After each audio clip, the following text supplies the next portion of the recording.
native stewards. I hope you're all doing good. All right, so let's try this again. My video is not properly taking the audio from my microphone, so I'm trying to do it where I can talk to it really clearly. You can hear my voice nicely. But anyway, I wanted to share with you the wildflower gardens.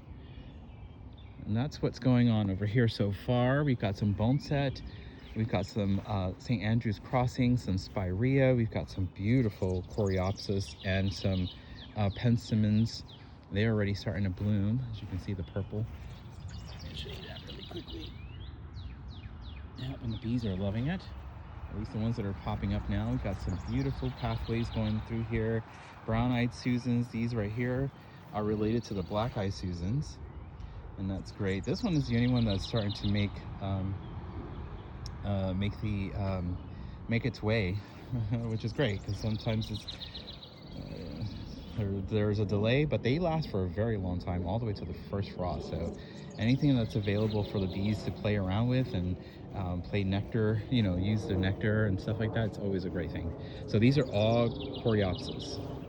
All this is coreopsis, and they're about to pop any second now. I got a beautiful, I believe it's a native hibiscus, beautiful fat red flower right there. So I'm hoping that that'll be really nice against the yellow. So these will be blooming, but the only thing is that the coreopsis, not the coreopsis, the hibiscus lasts for like maybe a few days, a day or two, and then the other one pops. So if you get a big cluster of them, it's pretty, but they drop their flower fairly quickly. So, but hey, it's worth it, especially when you see such a beauty.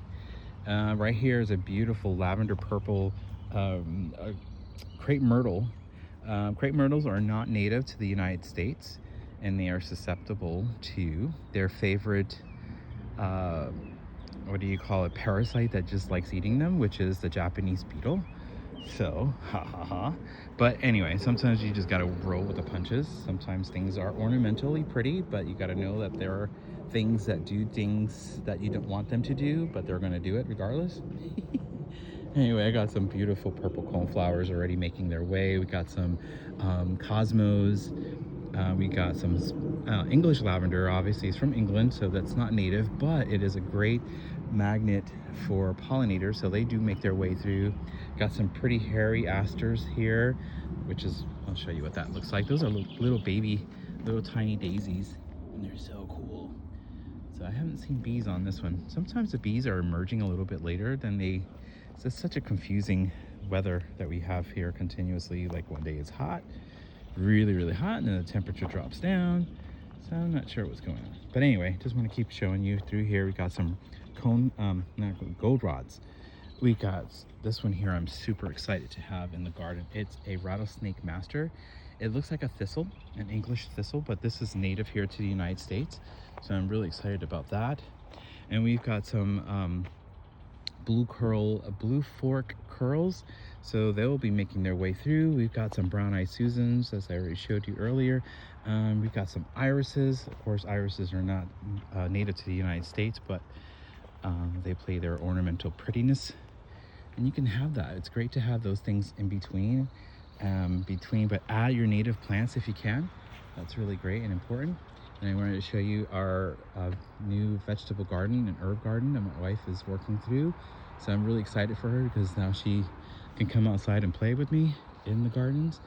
And then we got a fire pit there for burning things. Unfortunately, we can't burn anything right now in the state of Georgia because of our drought. And we've had a serious problem with that. So we had lost like 90 homes in southwest Georgia. And so we got to keep an eye out for that. So we're very lucky we got some rain today and a couple days before, but we need more rain. It's so dry here. All right, guys, I wanted to show you what that looks like. Isn't that pretty? So I think in I'd say in a month's time, this will be a whole different video. So I will share that with you, what that looks like. I'll do another video back over here on the Reflecting Gardens. That's all the way over there, and then we got these beautiful beds. I'll talk about those in another video.